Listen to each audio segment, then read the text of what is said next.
Hello everyone. In this class, we look on introduction to gate trains. So in the previous classes, we have looked upon basics of gears. Now how we are applying the gears, that is in gate train. Okay. So now we can consider if more than two gears are in mesh and apply for any useful transmission, that is called gate train.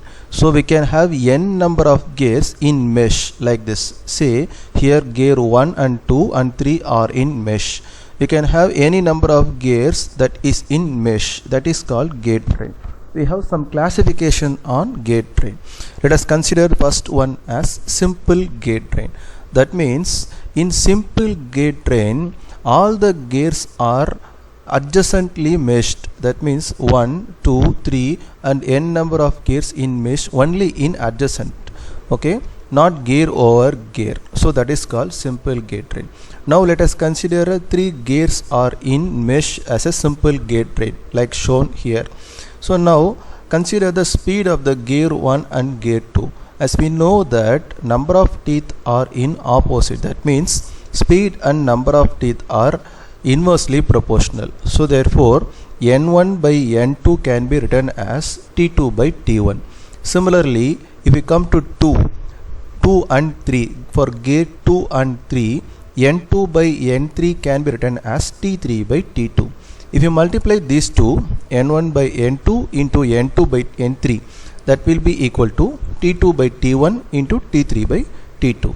So now 2 will be getting cancelled. So n1 input gear by n3 output gear, that will be equal to t3 by t1, number of teeth on output gear by number of teeth on input gear. So in any simple gate train, speed of input gear to the speed of output gears ratio, that will be equal to the number of teeth of output gear to the number of teeth of input gear.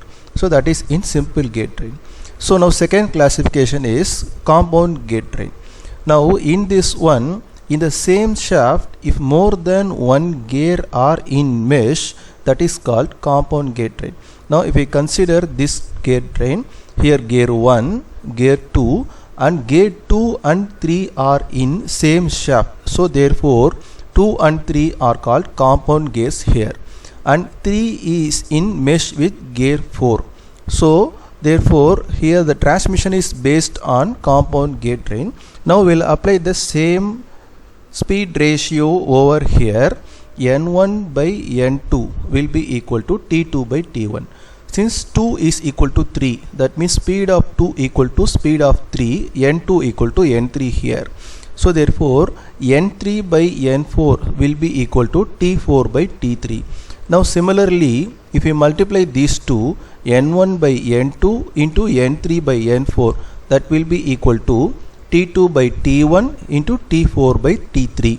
Now since n2 equal to n3, these two will be getting cancelled since n3 and n2 are same.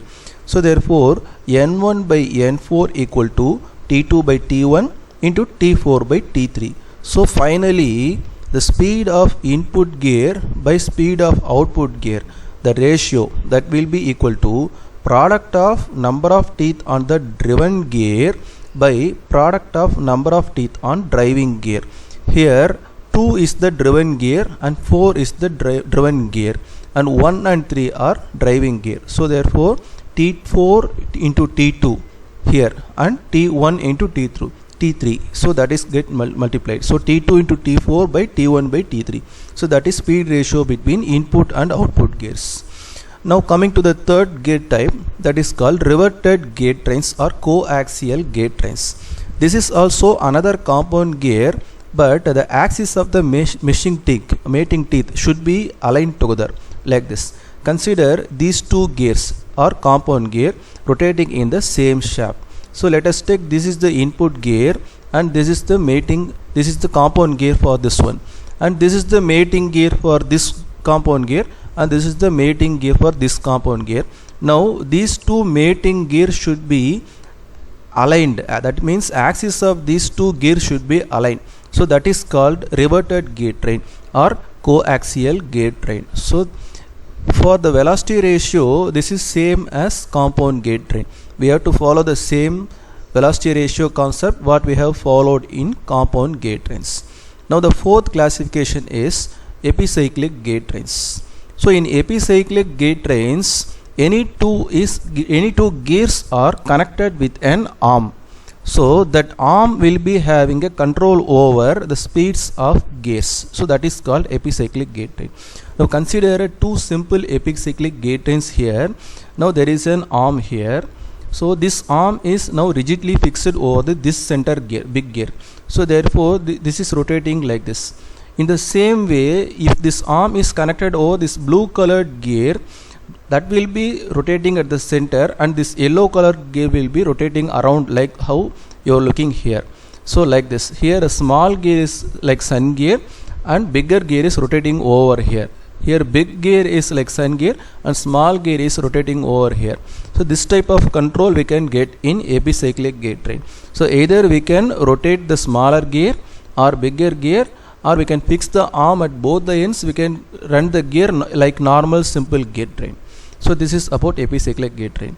Furthermore, it is developed as planetary gate trains. It will be having a internal gear and sun gear and planet gears like this. So this type of gate trains are used widely in automotive industries for automatic transmission system. So here there will be a central gear called sun gear, which will be meshing with 3 planet gears over an arm. So this one is the arm. Arm will be fitted with the planet gears, and that will be again meshed with an internal gear. So this is a type of planetary gears, and this is another planetary gears. Sometimes we will be having 2 internal gears in planetary gears. Here there is a sun gear and 2 planet gears and an internal gear. So this is about planetary gate train. Now we'll look about velocity ratios of epicyclic gears. Now you consider this same gear. Let us take the arm as G, this big gear as gear A, and smaller gear as gear B. So now in this we can have different velocity ratios. So we can have fixed arm or movable arm, or fixed gear center gear A, or fixed center gear B.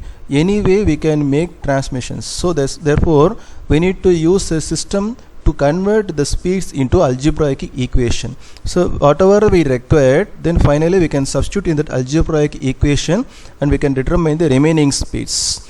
So in this we have to follow one concept, as we know that if a gear is rotating in clockwise direction, meshing gear will be in opposite direction, anti-clockwise direction. Now we have to assign a sign for direction. Let us assign plus as anti-clockwise. We have to assume that plus as anti-clockwise, then obviously minus is anti-clockwise. First let us consider, we have to put a tabulation like this for our simplification.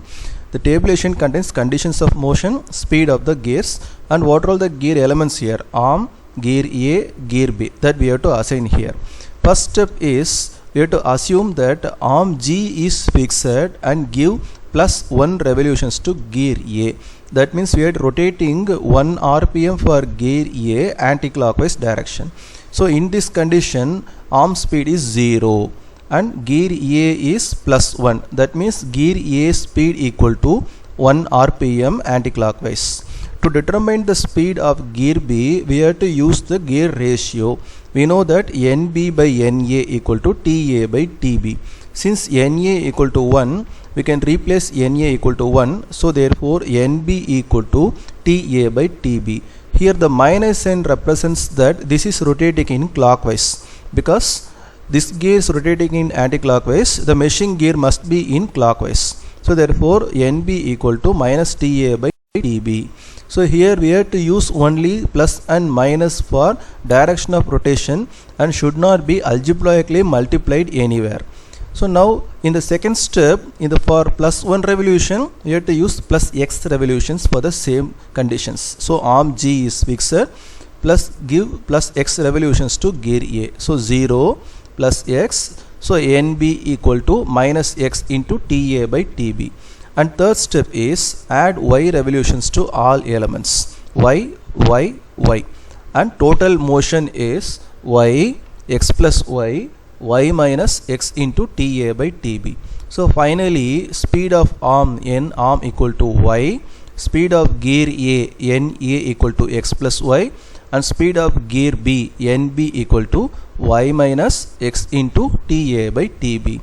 So we can have different values for this one and we can get different speed ratio. For example, if we want to fix the arm, then y equal to 0, we can determine the remaining speed. Or if we want to run arm with certain speed, y equal to say 100 rpm, we can determine remaining speed. So by this way we can identify different speed ratios by assigning different values for the elements, speed for the elements. So now similarly we can identify velocity ratio in planetary gate trains. We have to follow the same principle. Here one important concept is, if a gear is meshing with an internal gear, the direction of rotation is same direction. For example, here the planet gear is meshing with internal gear here. If planet gear is rotating in anti-clockwise direction, then this internal gear will also be rotating in anti-clockwise direction. Only two external gears makes different directions. For example, sun gear is in mesh with planet gear. If sun gear is in clockwise rotation, planet gear will be anti-clockwise rotation. Here internal gear with planet gear will be in the same direction of rotation. We have to follow the same concept and same types of tabulation here. Conditions of motion, arm, sun gear, planet gear, and one more gear, internal gear here. So here first this is the arm that will be holding the 3 planet gears. So arm A is fixed, give plus 1 revolutions to sun gear S, that the center gear. So therefore 0, sun gear is 1 rpm plus 1, and planet gear speed. To determine the planet gear speed, Np by Ns equal to Ts by Tp. So opposite of number of teeth. So Np by Ns means we have to use Ts by Tp. Since Ns speed of sun gear equal to 1, Np equal to minus Ts by Tp. Now coming to the speed of internal gear. We know that internal gear is in mesh with planet gear. So therefore Nd by Np equal to Tp by Td. Since we know Np equal to Ts by Tp, substituting the value of Np over here, that means Nd equal to Np into Tp by Td, and substituting the value of Ts by Tp over here, this Tp will be getting cancelled and will be getting Nd equal to Ts by Td. Now here we have to assign the sign minus. After all multiplication, we should not algebraically multiply. That minus represents the direction of rotation of the gears. So since sun gear is rotating in anti-clockwise, planet gear in clockwise. Since planet gear is in clockwise, internal gear is also clockwise, because internal and external gears are rotating in the same direction. So therefore Np equal to minus Ts by Tp, Nd equal to minus Ts by Td. Now the second step is give x revolutions to sun gear. So therefore 0 x, just multiply x with all elements. So minus x into Ts by Tp minus x into Ts by Td. Now add y revolutions to all and total motion y, x plus y minus x into Ts by Tp, y minus x into Ts by Td. Now these are all the speeds of various elements. So speed of arm equal to y, speed of sun gear equal to x plus y, speed of planet gear equal to y minus x into Ts by Tp, speed of internal gear equal to y minus x into Ts by Td. So by assigning various assumptions, for example, if sun gear is fixed, then x plus y equal to 0, and based on various fixations like planet gear is fixed, arm fixed, or internal gear is fixed, we can determine various speed ratios. So by using these algebraic expressions to determine various speed ratios easily in planetary gate trains. And this is about gate trains. Thank you. If you have any doubts, you can put comments. And if you like this video, you can comment, like, subscribe. Thank you.